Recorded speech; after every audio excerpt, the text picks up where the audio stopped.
वालेकुम दोस्तों की हाल चाल ने जनाब तुसी देखते पे हो अपना देश पंजाब टीवी ते मैं थोड़ा मेजबान मोहम्मद नदीम खरल। सब तो पहले अपने चैनल को करना है सबसक्राइब ते बेल आइकन ते क्लिक करना है एक अच्छी ते बेहतरीन वीडियो दा नोटिफिकेशन हमेशा तरह वीरां नूं मिलदा रहे वीर देखते रहन। अज जनाब दूजन या तीसरे सूबे की माई की वीडियो लैके हाजिर होए हैं। माशाल्लाह वीरां नूं भरावां नूं पसंद आएगी। माई की तसल्ली कैमरामैन साहब करवाएंगे और इंशाल्लाह मझ भरावां दे पसंद आएगी। यह जनाब मझ प्योर नीली दी है इंशाल्लाह कोई वादा घाटा नहीं किसी पासों।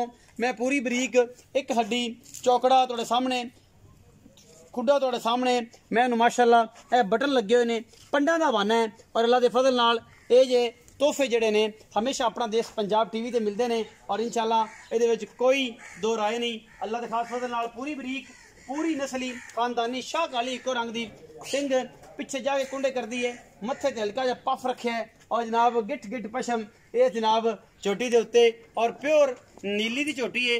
दूजन है या तीजन है ये आप गल कर लेनी है मालिक नाल। मालिक तो दूजन उत्ते जाना कोई नहीं लेकिन दूसरन तीसरन जपदी है माशाल्लाह पंडा लाई फिरदी है मेले लाई फिरदी है कर्मा वाली और इंशाल्लाह हर चीज़ की थणा की हर पासे की गारंटी इंशाल्लाह आप इन्हां तों लैनी है क्योंकि मझ गब्बड़ मझ अजे तक सूण च कुछ दिन लैंदी है। थण वगैरह पास करके तसल्ली करा के वीरां दी देने ने और इंशाल्लाह जिहड़ा वीर चाहे आके तसल्ली कर सकता है। मैं थोड़ी जी सिर तो पिछू जाए कुंडा कर दी है बाकी मझ इंशाल्लाह दुध 16-17 किलो आराम नाल देने वाली और मुल भी इंशाल्लाह बड़ा सस्ता तो सुच्चा होएगा।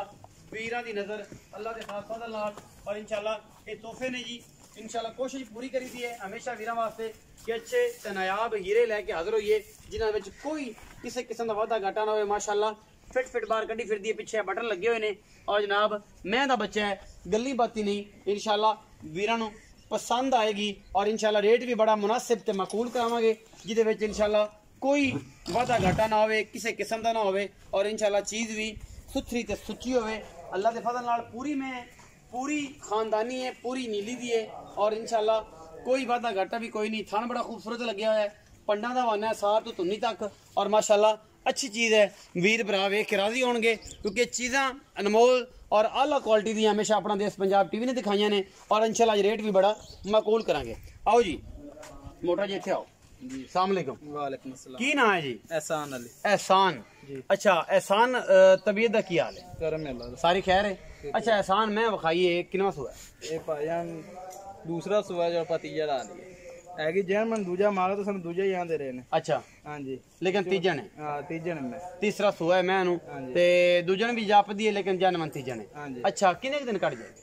भाईजान इधर तक हफ्ता ले आएगी हफ्ता ले जाएगी। हां जी 4-5 दिन तक कट जाए। हां 4-5 दिन सुकून ना सुकून ना कट जाएगी। हां जी। अच्छा की मोहब्बत प्यार वाला मुल है एहसान साहब है मुनासिब जा मुल करे जे गणी लम्मी चौड़े भाग दौड़ नहीं करनी मुनासिब जी गल करनी है मैनू दसना है कि यार मुनासिब गल है इस तू थले ना उत्ते आप कोई गल नहीं करनी मुनासिब तो मुनासिब जो काम है वो करना लाला जी मुनासिब गल करिए इको इको 3,60,000 रुपये 3,60,000 रुपये ये कोई लाड प्यार हो जाएगा? ये लाड़ प्यार करते पे गल की मुल कराते 4,20,000 रुपये। अच्छा जे फाइनल गल कराइए ते फाइनल कराइए 3,60,000 3,60,000 रुपये। हाँ जी। ये कोई बराब हो चाहे कोई शर्म या कोई थोड़ी बहुत ही हो सकती है नहीं बहुत ही कोई ज्यादा नहीं होनी। हाँ जी 3,60,000 रुपये डिमांड है मुनासिब तरीन और अच्छी तरीन। बाकी वीरां दे सामने ये चीज़ तुसी आप वेख लेनी है। वीडियो अच्छी लगे वीडियो को लाइक शेयर ते कमेंट जरूर करना अपनी राय नाल जरूर आगाह करना। पाकिस्तान जिंदाबाद पाक आर्मी हमेशा।